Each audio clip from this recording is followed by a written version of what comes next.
Zara stepped off the transport ship and onto Earth's surface for the first time. The gravity felt slightly heavier than her home planet, and the air smelled strange. Too many different scents mixed together. Back on her world, everything was clean and organized. Here, chaos seemed to be everywhere. She adjusted her diplomatic badge and walked toward the United Nations building. Her mission was simple: work as a cultural bridge between her people and humans for 3 Earth years, learn about them, help them understand her species, and then go home. Easy enough.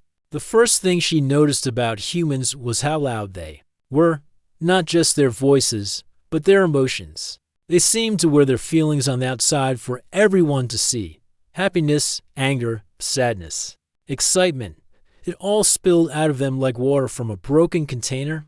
On her first day at the UN, Zara watched her human colleagues with scientific interest. During a morning meeting, she saw a woman cry because someone criticized her proposal. Later, 2 men almost got into a shouting match over a budget disagreement. By lunch, she witnessed 3 different people laugh so hard they could barely breathe over something that wasn't even remotely funny to her logical mind. How did they get anything done? She wondered, taking notes in her personal journal that evening. Her supervisor, Director Harrison, tried to make her feel welcome. He brought her coffee, showed her around the building, and introduced her to everyone. But Zara kept her responses short and professional. She had no interest in small talk or personal connections. "You love working here," Director Harrison said with a big smile. "We're like one big family." Zara tilted her head, confused. Family implies biological or legal connections. We share neither. We are merely colleagues assigned to work together. The director's smile faded a little. "Right. Well, let me know if you need anything." As weeks passed, Zara's reputation grew. She was brilliant at her job. Her reports were detailed and accurate. She solved problems that had puzzled human scientists for months. But she was also known as the Ice Queen, cold, distant, and impossible to get close to. During lunch breaks, she would sit alone, reading reports or working on her tablet. When colleagues invited her to join them, she politely declined. When someone asked about her personal life, she changed the subject to work matters. One afternoon, a young intern named Alex tried to ask her out for coffee. He was nervous, fidgeting with his papers as he approached her desk. "Hey, Zara. I was wondering if you'd like to grab coffee sometime, just to talk. Get to know each other better." Zara looked up from her work with that same blank expression she always wore. "For what purpose?" Alex blinked. "Well, to be friends, maybe more." "I don't require friendship for optimal work performance," she replied matter-of-factly. "And romantic relationships between species are biologically pointless and emotionally dangerous. Thank you for the offer, but I must decline." Alex's face turned red with embarrassment.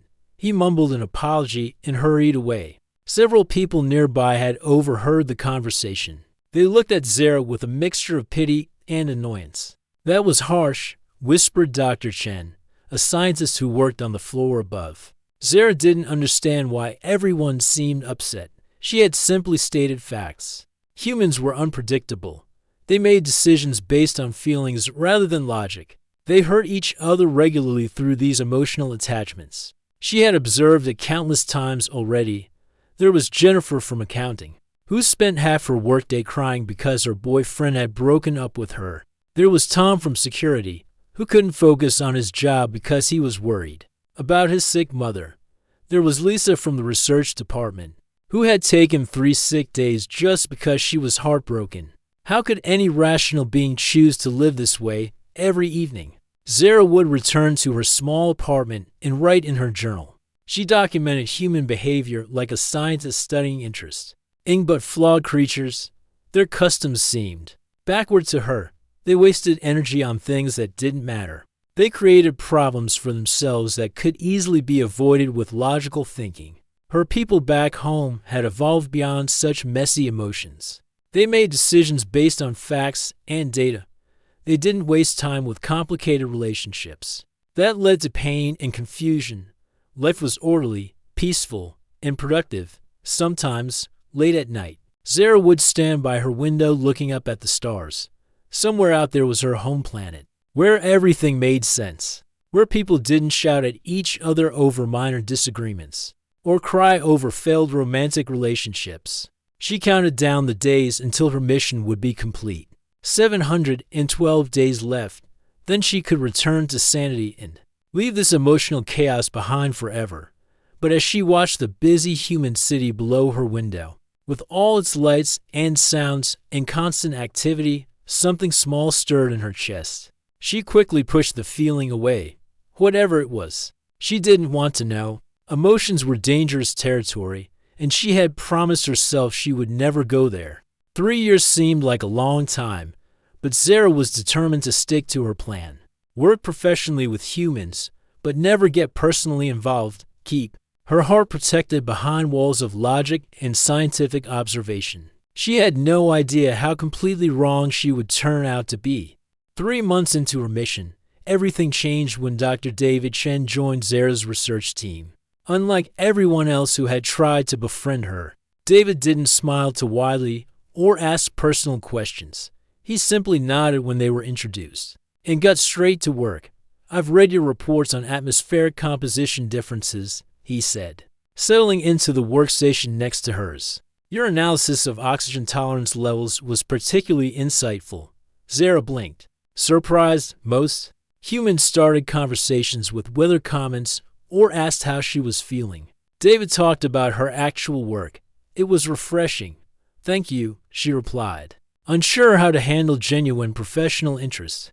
"Your background in xenobiology should be useful for this project." And it was.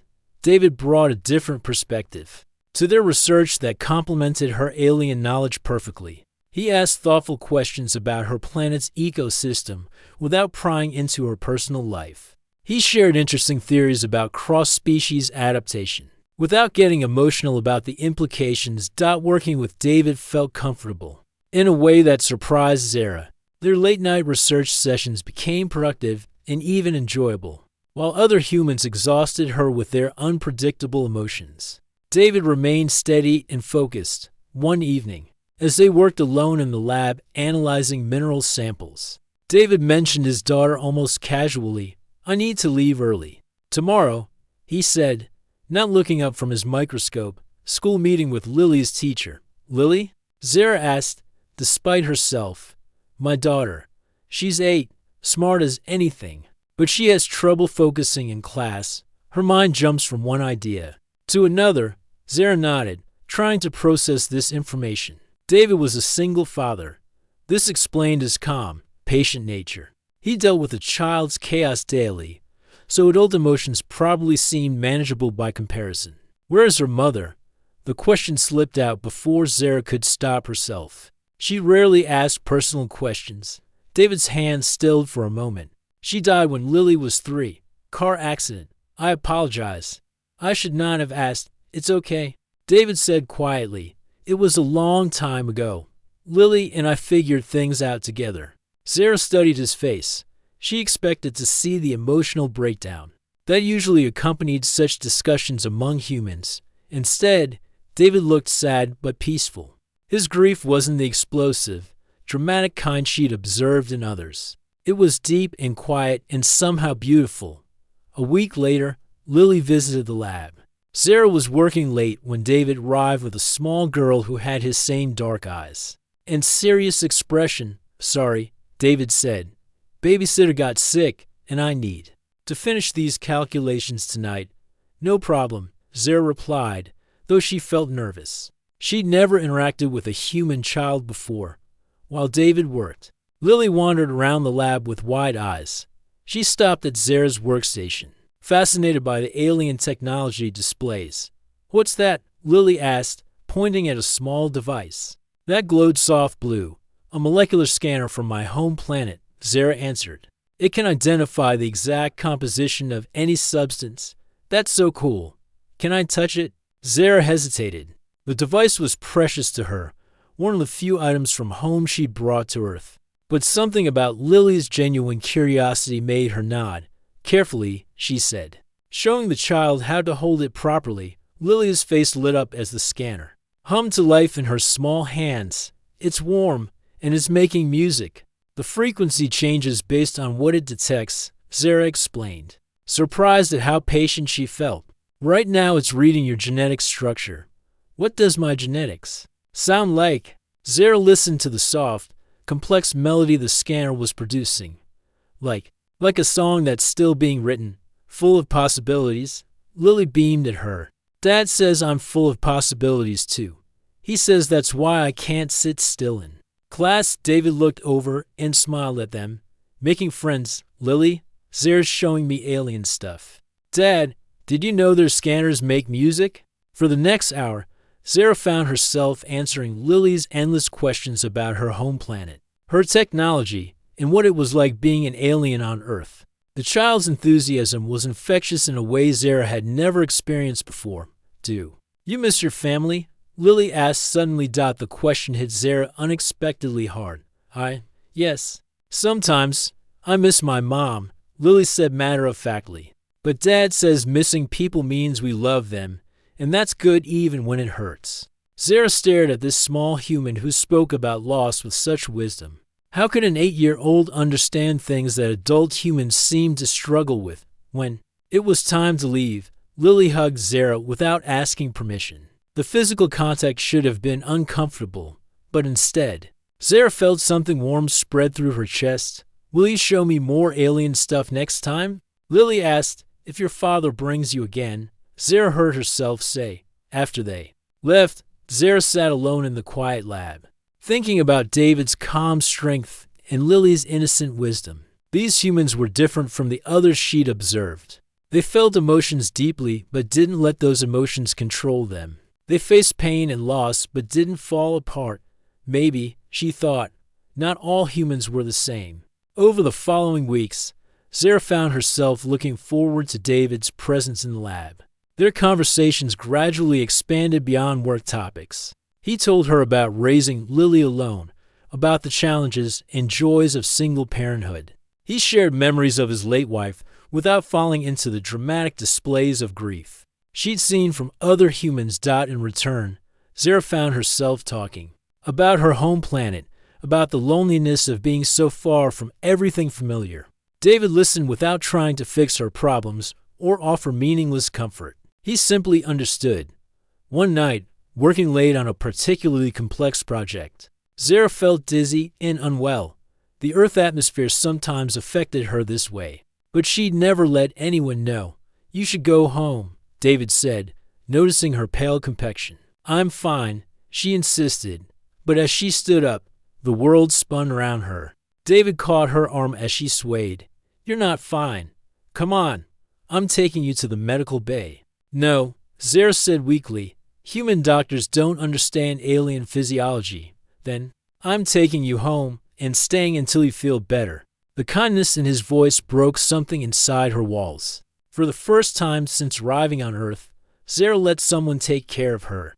David stayed with Zara through the night, bringing her strange Earth remedies that actually helped. Herbal tea that settled her stomach, a cool cloth for her forehead, quiet company that made the loneliness disappear. When she woke the next morning, David was asleep in the chair beside her bed, still wearing his lab clothes from the previous day. He'd given up his own comfort to make sure she was okay.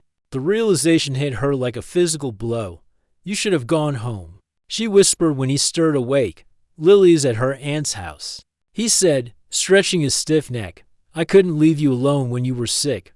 Why? The question came out smaller than she intended. David looked at her with those steady, patient eyes. Because that's what friends do. Friends. The word sat strangely in Zara's mind. She'd spent months insisting she didn't need human friendship.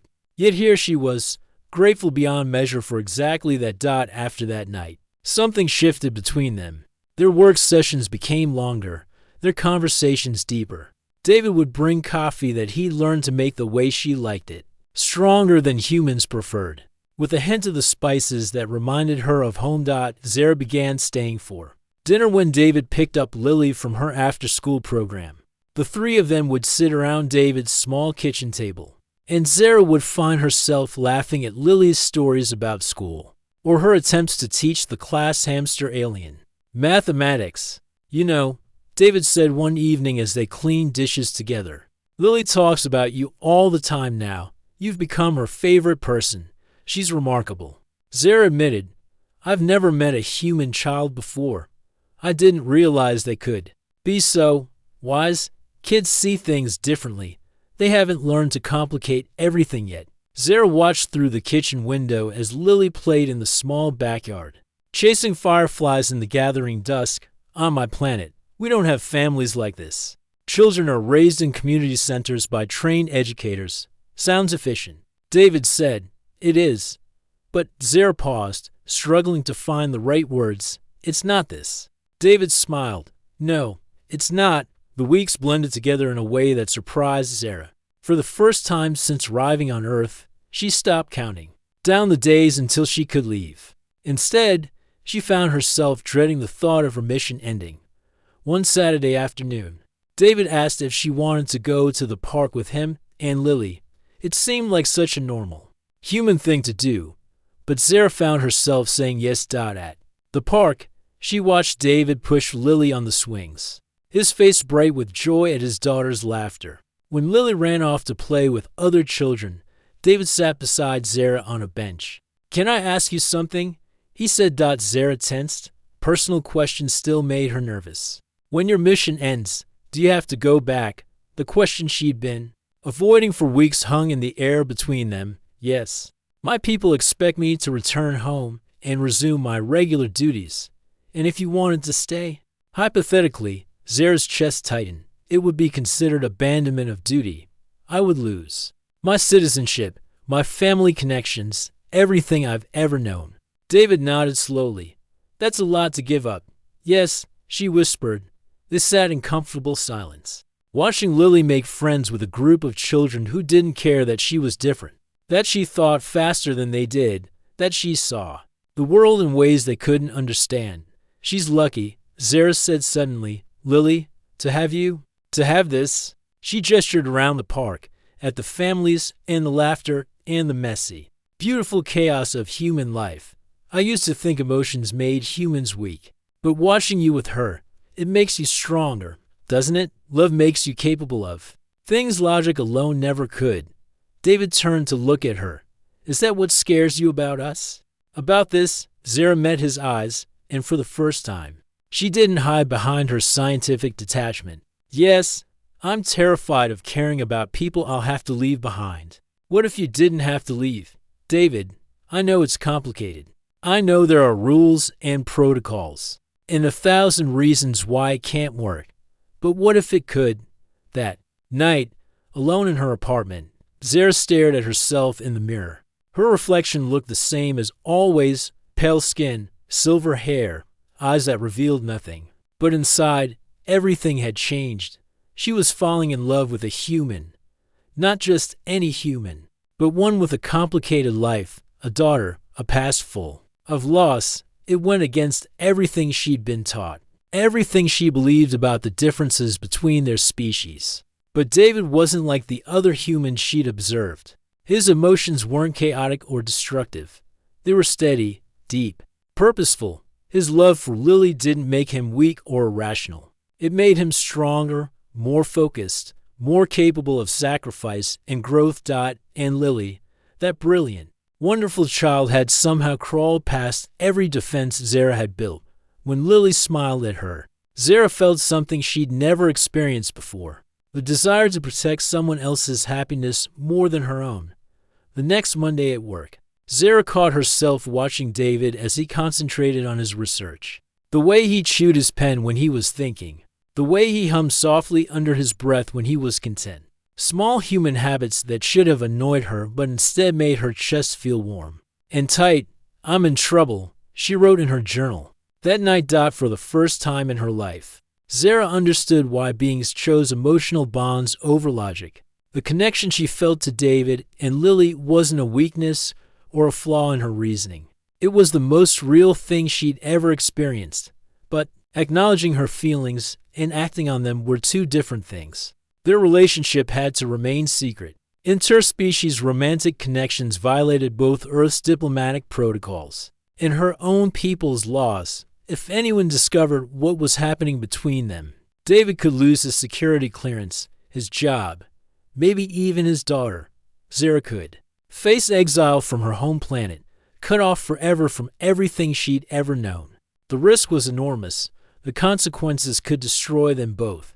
But late at night, when Zara thought about David's patient smile and Lily's infectious laughter, she began to wonder if some things might be worth the risk. 6 months had passed since Zara first admitted her feelings to herself. 6 months of stolen moments, secret smiles, and a love that grew stronger despite every logical reason it shouldn't exist. Their relationship had blossomed quietly, carefully hidden from the world. Evening research sessions became dates disguised as work. Family dinners at David's house became the highlight of Zara's week. She helped Lily with science projects, learned to make pancakes on weekend mornings, and discovered that human laughter was actually quite pleasant when it came from people you cared about. But everything changed on a Tuesday morning in March. Zara woke up feeling strange. Not sick exactly, but different, off balance in a way that had nothing to do with Earth's gravity. She ignored it at first, assuming it was stress from keeping their relationship secret. By Thursday, the feeling had gotten worse. She found herself exhausted by midday, struggling to focus on work that usually came easily to her. David noticed her distraction during the research session. "You've been staring at that same data screen for 20 minutes, he said gently. "Are you feeling okay?" "I'm fine," Zara insisted, but even as she said it, a wave of dizziness hit her. She gripped the edge of her desk, willing the world to stop spinning. David was beside her in an instant. "That's it. We're going to see Dr. Rodriguez." "No," Zara protested. "Human doctors don't understand alien biology. It's probably nothing." But it wasn't nothing. Deep down, Zara knew something fundamental had changed in her body. She just couldn't figure out what. Dr. Rodriguez had been David's colleague for years. She was discreet, trustworthy, and one of the few people who knew about their relationship. When David brought Zara to her private office after hours, Dr. Rodriguez didn't ask many questions. "Let's start with the basics," she said, preparing her equipment. "When did the symptoms start?" As Dr. Rodriguez ran her tests, Zara found herself thinking about the past few weeks. The tiredness, the strange food cravings, the way certain smells made her feel sick. Individually, none of it seemed important. Together, they painted a picture that should have been impossible. "I need to run one more test," Dr. Rodriguez said quietly. She looked puzzled, almost concerned. 15 minutes later, she returned with results that changed everything. "This shouldn't be possible," Dr. Rodriguez said, staring at her computer screen. "According to every scientific study we have, your species and humans are completely genetically incompatible." Zara felt the world tilt around her. "What are you saying?" "You're pregnant, Zara. About 8 weeks along." The silence in the room was deafening. David sank into a chair, his face pale with shock. Zara stared at the doctor, waiting for her to say it was a mistake, that the tests were wrong. "That can't be right," Zara whispered. "Our DNA is completely different. Cross-species reproduction is biologically impossible." "Apparently not, Doctor," Rodriguez said softly. "The scans show a developing embryo with characteristics from both species. It's unlike anything I've ever seen." David found his voice first. "Is Zara in danger? Is the baby okay?" "That's what worries me," Dr. Rodriguez admitted. "We have no idea what to expect from this pregnancy. No medical precedent to follow. The development seems normal so far, but it's progressing faster than a typical human pregnancy." Zara's mind raced through the implications. A pregnancy would expose their relationship to both governments. Her diplomatic immunity might be revoked. David could face charges of treason for fraternizing with an alien diplomat. And what about Lily? What would happen to her if David's career was destroyed? "How long do we have?" Zara asked. "Your species carries pregnancies for about 5 Earth months, right? Given the accelerated development we're seeing. I'd estimate 3 months until birth, maybe less. 3 months until her scheduled return to her home planet. 3 months to figure out what to do about an impossible situation. Over the next few days." Zara barely functioned. She went through the motions at work, but her mind was spinning with questions and fears. How could she hide a pregnancy that was progressing at an alien pace? What would happen to the baby if she returned home? What would happen to David and Lily if she stayed? David tried to be supportive, but she could see the worry in his eyes. This wasn't just about them anymore. They had created a life that shouldn't exist, and now that life was putting everyone they cared about in danger. We need to tell someone, David said one evening as they sat in his living room. Lily was upstairs doing homework, unaware that her world might be about to change forever. Tell them what? Zara asked. That we've been breaking international law. That we've created a biological impossibility. That we've potentially started an interplanetary incident. We've created a miracle, David said firmly. A child who could be the bridge between our species, or a child who could start a war. Zara replied. The stress was affecting her work performance. Director Harrison had started asking questions about her health, her focus, her strange new dietary requirements. Zara could see suspicion growing in his eyes. You've been different lately, he said during their weekly meeting. Distracted. Are you having problems with your assignment? No, sir. Everything is proceeding as planned. Good, because your mission review is coming up in 2 months. The council back on your planet is very interested in your final report. 2 months. The timeline was getting tighter every day. That night, Zara stood in front of her bathroom mirror, running her hands over her still flat stomach. Somewhere inside her, an impossible life was growing, part alien, part human, completely unprecedented. She thought about her home planet, where everything was logical and ordered, where children were planned and approved by committees, raised in sterile education centers, taught to suppress emotion in favor of reason. Then she thought about Lily, with her wild imagination and infectious laughter, about David, whose love had taught her that emotions could be a strength instead of a weakness. What kind of world did she want for this child? The answer scared her more than anything else. For the first time in her life, Zara was willing to give up everything logical and safe for something completely unknown. But first, she had to figure out how to survive the next 3 months without losing everyone she loved in the process. Dr. Rodriguez had agreed to keep monitoring the pregnancy in secret, but she made it clear that she couldn't hide the situation forever. Sooner or later, someone would notice. Someone would ask questions they couldn't answer. And when that day came, Zara would have to choose between the world she'd always known and the family she'd never expected to want. The impossible child growing inside her had already made that choice for her. Now she just had to find the courage to follow through. The moment Zara had been dreading came sooner than expected. She was in the middle of a briefing when Director Harrison's assistant rushed in with an urgent message. Zara's supervisor from her home planet would be arriving within the hour for an unscheduled inspection.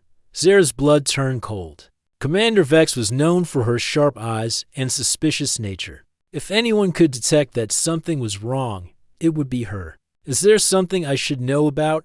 Director Harrison asked, studying Zara's pale face. No, sir. Standard protocol review, Zara lied, hoping her voice sounded steadier than she felt. She had exactly 53 minutes to figure out how to hide a pregnancy from the most perceptive member of her species' diplomatic corps. Dr. Rodriguez met her in the medical bay with a temporary solution, a compression garment that would hide her growing bump for a few hours, but they both knew it was just buying time. You can't keep this secret much longer, Dr. Rodriguez whispered as she helped Zara into the device. The pregnancy is progressing rapidly. I estimate you have maybe 3 weeks before the baby comes. 3 weeks? Zara's mission was supposed to end in 6 weeks. Everything was happening too fast. Commander Vex arrived exactly on schedule. Her silver hair pulled back severely, her gray eyes missing nothing as she inspected the UN facility. She questioned Zara's colleagues, reviewed her work, and examined every detail of her mission reports. Your performance has been adequate, Commander Vex said during their private meeting. Though some of your recent reports show unusual, emotional investment in human welfare, Zara forced herself to remain calm. I believe understanding their perspective makes me more effective at my job. Understanding, yes. Caring, no. Commander Vex stepped closer. Tell me, Zara, have you maintained proper distance from the humans you work with? Of course. Commander, good. Because I've received concerning reports about diplomatic personnel becoming too attached to their host species. Such attachments compromise judgment and loyalty for 2 agonizing hours. Commander Vex grilled Zara about every aspect of her mission. By the time the inspection ended, Zara was exhausted and shaking, but she'd passed. Commander Vex seemed satisfied with her answers and left with a warning to maintain professional boundaries for her remaining weeks on Earth. That evening, Zara collapsed into David's arms, finally letting herself cry from the stress and fear. We can't keep doing this, she sobbed. I'm putting everyone at risk. You, Lily, the baby, both our governments. Maybe I should just go back home and figure out how to handle this alone. No, David said firmly. We're in this together. All of us. Lily, who had been quietly drawing at the kitchen table, looked up. Are you guys talking about the baby? Zara and David froze. They had been so careful not to discuss the pregnancy around her. How did you? David started. I'm not stupid, Dad. Zara's been eating weird foods. She falls asleep during movies now. And you guys whisper a lot more than you used to. Lily shrugged. Plus, I asked Dr. Rodriguez when she came over last week. And what did she tell you?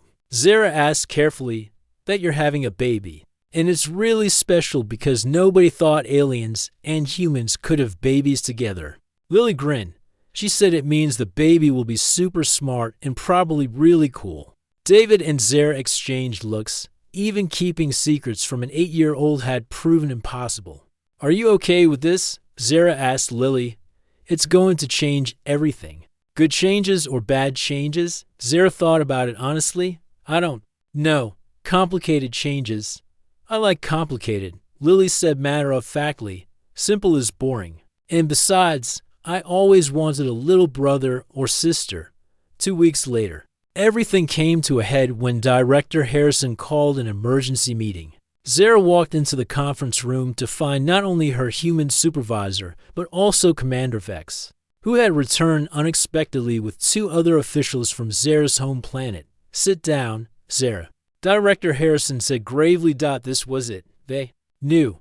We've received some interesting information, Commander Vex began. It seems that medical scans during routine facility inspections detected unusual biological readings, specifically evidence of interspecies genetic material in the research labs. Zara's heart pounded, but she forced herself to remain calm. I don't understand what you're implying. We're not implying anything, Director Harrison said. We're stating facts. You're pregnant, Zara, with a human-alien hybrid child. The room fell silent. Zara waited for the accusations, the arrests, the destruction of everything she cared about. Instead, Commander Vex smiled. Congratulations, she said. Zara blinked in confusion. I'm sorry. What? This changes everything, one of the other aliens explained. 4 months. Both our governments have been trying to find ways to strengthen diplomatic ties between our species. This pregnancy proves that we're more compatible than anyone imagined. Director Harrison leaned forward.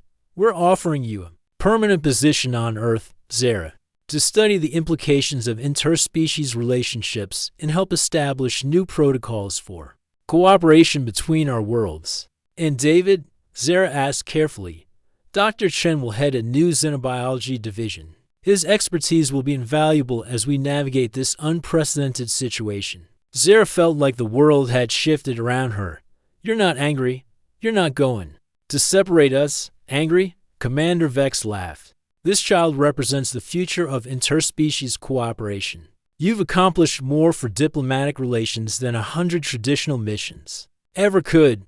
3 months later, Zara held her daughter in her arms for the first time. Luna was perfect. She had David's dark eyes and Zara's silver hair. Human curiosity and alien intelligence combined in a way that was both beautiful and impossible. The birth had been surprisingly easy, attended by both human and alien medical specialists who documented everything for future reference. Luna was healthy, alert, and seemed to possess the best traits of both species. "She's gorgeous," Lily whispered, gently touching her new sister's tiny hand. "Look, Dad, she's already trying to grab things." David smiled tiredly. The past few months had been challenging as they navigated their new roles as representatives of interspecies cooperation. But seeing his family together made all the stress worthwhile. "What do you think?" he asked Zara.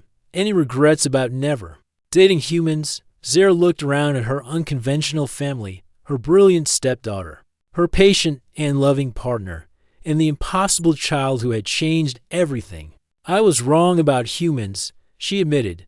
"You're not chaotic or illogical. You're just complex, beautiful in your complexity, and you're not as cold and logical as you pretended to be." David replied, "You just needed the right reason to let yourself feel."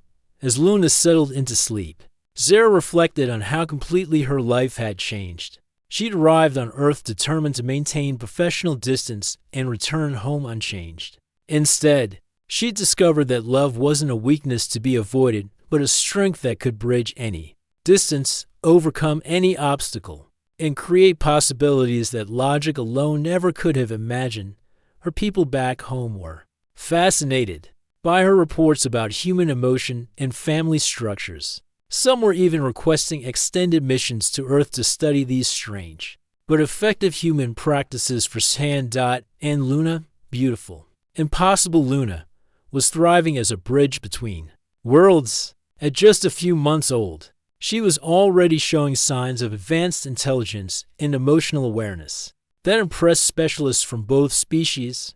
"I have a confession," Zara said one evening as they watched Luna sleep. "When I first arrived on Earth, I thought emotions made humans weak and unpredictable. And now," David asked, "now I understand that emotions don't make you weak. They make you brave enough to risk everything for what matters most." Zara had learned that being logical didn't mean being emotionless. The most logical thing she'd ever done was follow her heart, even when it led her into impossible territory. Looking at her family, chosen rather than assigned, built on love rather than duty, Zara finally understood what humans had known all along. Some things are worth breaking all the rules for.